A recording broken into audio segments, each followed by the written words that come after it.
तलवारों के साए से इतिहास हमारा बनता है।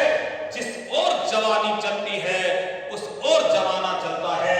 जय हिंद साथियों, आज हमारा देश 78 स्वतंत्रता दिवस को मनाने के लिए तैयार है। आज उसी कड़ी में आज मैं एक महान ऐसे व्यक्तित्व की बात करने जा रहा हूं, ऐसे क्रांतिकारी की बात करने जा रहा हूं। जब उसका नाम लेते हैं तो हमारे रगों में खून दौड़ने पड़ता है। ऐसे महान क्रांतिकारी, महान स्वतंत्रता सेनानी जिनको हम नेताजी के नाम से बुलाते हैं। नेताजी सुभाष चंद्र बोस का जन्म 23 जनवरी 1897 ईस्वी में कटक उड़ीसा में हुआ था। उनके पिताजी का नाम जानकीनाथ बोस था। बचपन में ही नेताजी बहुत ही होनहार विद्यार्थी थे। बचपन में बहुत ज्यादा इंटेलिजेंट व्यक्ति थे। नेताजी बचपन से ही समाज के लोगों को देखते थे। उनके अंदर पीड़ा होती थी, किस तरीके से हमारे देश के लोगों को अंग्रेजों के द्वारा प्रताड़ित किया जा रहा है। ये देखकर हमेशा उनके अंदर एक आग सी जलती थी। साथियों, नेताजी अपनी स्कूली शिक्षा में और जब प्रभावित हुए, मैं आपको बताना चाह रहा हूं कि हमारे देश में बहुत बड़ी महामारी चल रही थी। मलेरिया, कॉलरा जैसी महामारी हमारे देश में आई थी। माता के सामने बच्चे की लाश पड़ी थी और बच्चे के सामने पिता की लाश पड़ी थी। पिता के सामने बच्चों की लाश पड़ी थी। बहन के सामने भाई की लाश पड़ी थी। भाइयों, इसे देखकर नेताजी के मन में बहुत ज्यादा पीड़ा थी। और यहां उधर ब्रिटिश सरकार इसको बिल्कुल भी उसके काम में जो नहीं ले रहा था, कोई स्वास्थ्य सुविधाएं नहीं दे रहा था। उसी छाप को लेकर और वो विद्यार्थी के लिए हमेशा संघर्ष करते रहे।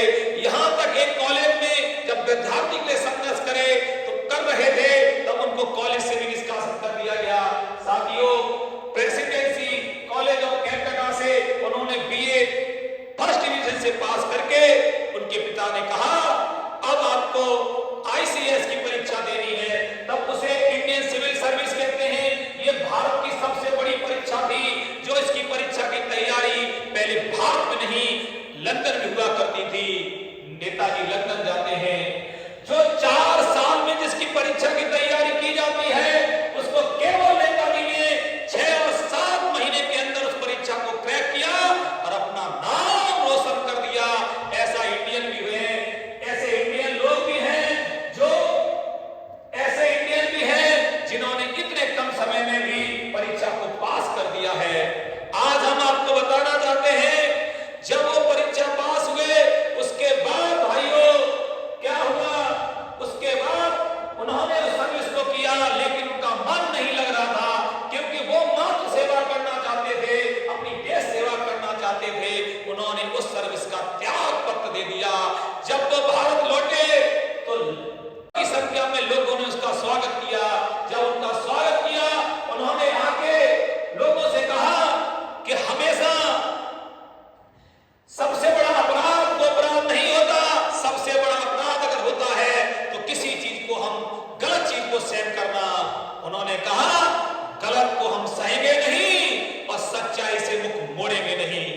और नेताजी पूरी तरीके से हमारी बहुत बड़ी जो पार्टी उस समय बड़ी फेमस पार्टी थी कांग्रेस पार्टी, उसमें जाके वो कांग्रेस पार्टी में जाकर सदस्य बन जाते हैं।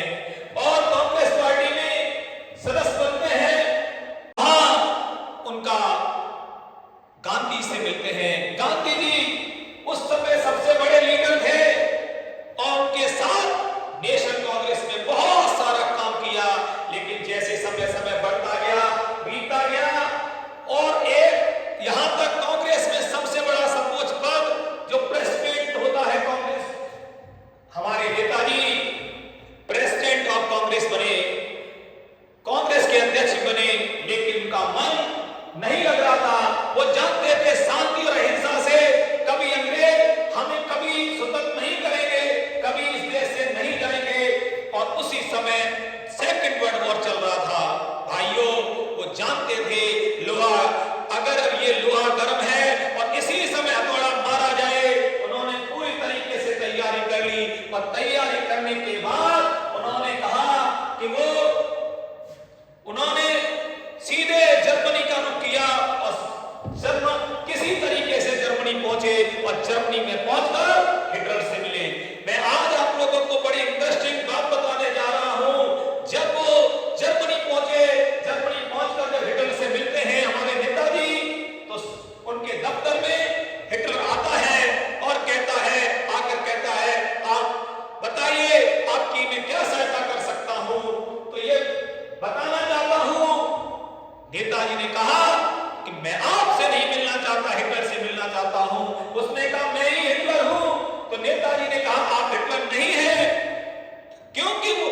नहीं था, उसका शक्ल था।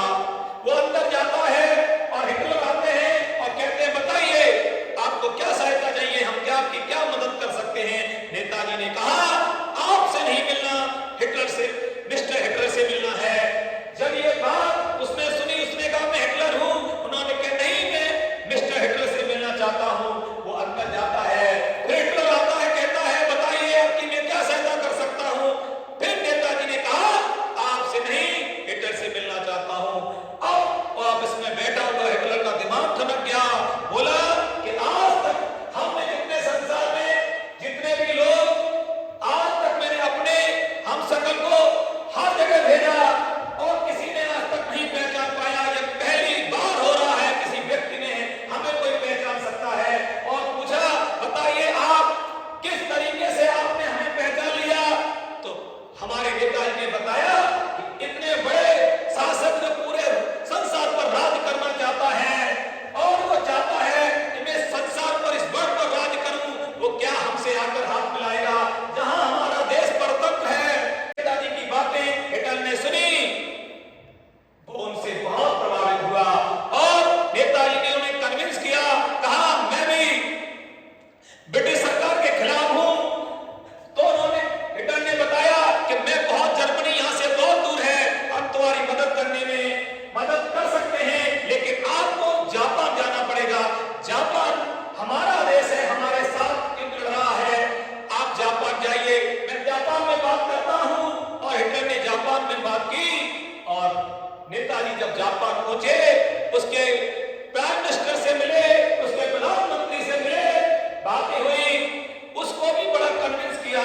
वहां पर जब कन्विंस किया तो कैसे किया, जब सामने बैठे प्रधानमंत्री के सामने बैठे हुए, जापान के प्रधानमंत्री के सामने बैठे हुए, नेताजी ने कहा कि हम एशिया के लोग, तो एशिया हम लोगों का होना चाहिए, ये किसी यूरोपियन का नहीं होना चाहिए। बातों से प्रभावित होकर जापान